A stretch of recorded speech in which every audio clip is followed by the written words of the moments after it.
تو زندگی میں جو بھی بننا چاہتا ہے اپنی اس کامیاب زندگی کی تصویر کو ویژولائز کر، اس کو امیجن کر اور جذباتی طور پر اس وقت کو محسوس کر۔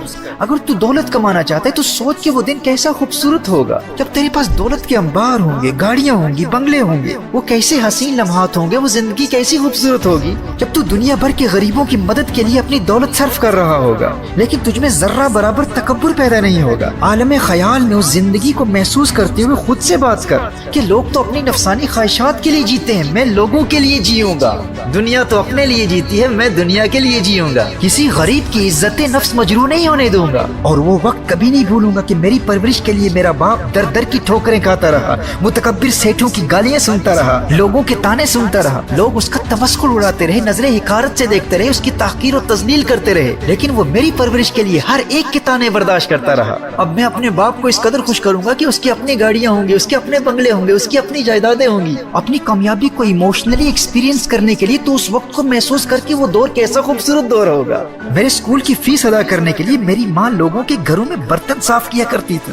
میں اتنی دولت کما کر ماں کے قدموں میں رکھ دوں گا کہ میری ماں کے ذریعے ہزاروں لاکھوں غریبوں کا روزگار چلے گا، لیکن میری ماں کسی غریب کو احساس کمتری کا شکار نہیں ہونے دے گی۔ اور میرے پاس گاڑیاں ہوں گی، بنگلے ہوں گے، آرام دہ بستر ہوں گے، لیکن پھر بھی سویا زمین پر کروں گا، اور کسی غریب کو بھیک مانگنے کے لیے کبھی اپنے گھر آنے نہیں دوں گا۔ اس کی نوبت ہی نہیں آئے گی، میں خود اس کے گھر جا کر اس کی خدمت کروں گا۔ زمین پر چٹائی پر بیٹھ کر ہزاروں غریبوں کے ساتھ کھانا کھایا کروں گا، اور جب میرے دسترخوان سے غریب کھائیں گے تو ان کے پاس بیٹھ کر پیار بھری نظروں سے انہیں دیکھا کروں گا، اور جب کسی غریب کی سوکھی حلق میں ذائقہ دار اور ٹھنڈا مشروب جائے گا تو میرے دل میں ٹھنڈ پڑ جائے گی۔ جب کسی بھوکے کے خالی پیٹ میں لذیذ اور مہنگے کھانے کا نوالا جائے گا اور ایک مدت کے بعد اس نادار کے چہرے پر مسکراہٹ کی کھلکھلاہٹ دیکھوں گا تو مجھے کتنا مزہ آئے گا۔ ہر مفلس و نادار و غریب کو عزت دوں گا، دولت کے انبار ہوں گے لیکن اپنی اوقات نہیں بھولوں گا۔ ہر روز کم از کم 3-4 منٹ نکال کر اپنی کامیابی اور اپنے مقصد کو ویژولائز کریں، اسے امیجن کرتے رہیں، اسے جذباتی طور پر محسوس کرتے رہیں، ایموشنلی ایکسپیرینس کرتے رہیں۔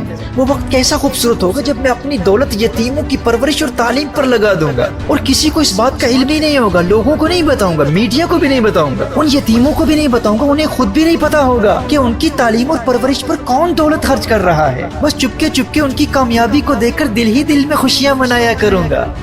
میرے دوستو، آپ کی جو بھی ڈریم ہے، جو بھی مقصد ہے، جو بھی منزل ہے، جو بھی تمنا ہے، جو بھی آپ کا ہدف ہے، آپ اسے جذباتی طور پر محسوس کرنے کے لیے ہر روز ایک خاص وقت مقرر کر لیں کہ وہ زندگی کیسی خوبصورت ہوگی جب آپ ایک عظیم اسکالر بن چکے ہوں گے، ایک کامیاب اسپورٹس مین بن چکے ہوں گے، ایجوکیشن میں غیر معمولی کامیابی حاصل کر چکے ہوں گے، بہت بڑے پولیٹیکل لیڈر بن چکے ہوں گے، بہت بڑے بزنس ٹائکون بن چکے ہوں گے۔ آپ کا جو بھی مقصد ہے اسے ہر روز ایموشنلی ایکسپیرینس کرنا بہت ضروری ہے، کیونکہ آپ اپنی ول پاور کو تنہا نہیں چھوڑ سکتے۔ ول پاور کو ہر روز ایموشنل ایکسپیرینس کے ساتھ ملانا ہی ساری گیم چینج کرتا ہے۔ اور جب میں میڈیٹیشن پر بات کروں گا تو پھر آپ کو بتاؤں گا کہ اس ایموشنل ایکسپیرینس کا میڈیٹیشن کے ساتھ، مراقبے کے ساتھ کس قدر گہرا تعلق ہے۔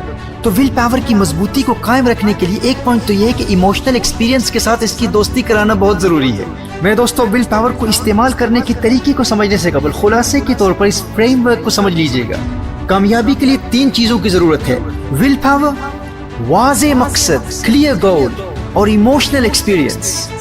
کیونکہ اپنے گول کو ہر روز ایموشنلی ایکسپیرینس کرنا، اسے محسوس کرنا، آپ کے دل میں آپ کے گول کے لیے، آپ کی ڈریم کے لیے ایموشنل اٹیچمنٹ پیدا کر دیتا ہے۔ آپ کا ایموشنل ایکسپیرینس آپ کے گول اور آپ کی ڈریم سے آپ کی محبت کو بڑھاتا رہتا ہے۔ تو ایموشنل ایکسپیرینس آپ کی ڈریم کو زندہ رکھتا ہے، اور آپ کی ڈریم آپ کی ول پاور کو زندہ رکھتی ہے۔ تو یہ تینوں نیسیسری کمپوننٹس ہیں: ول پاور، گول اور ایموشنل ایکسپیرینس۔ اور دوسرا پوائنٹ یہ ہے کہ ایسے لوگوں کی کمپنی اختیار کریں، ایسے لوگوں کی صحبت میں رہیں کہ جن کی ول پاور مضبوط ہو۔ اپنے معاشرے میں ایسے لوگوں کو تلاش کریں اور ایسے لوگوں کو دوست بنائیں کہ جن کی یہ عادت ہو کہ جو کام شروع کرتے ہیں اسے وہ اکمپلش کرتے ہیں، کمپلیٹ کرتے ہیں۔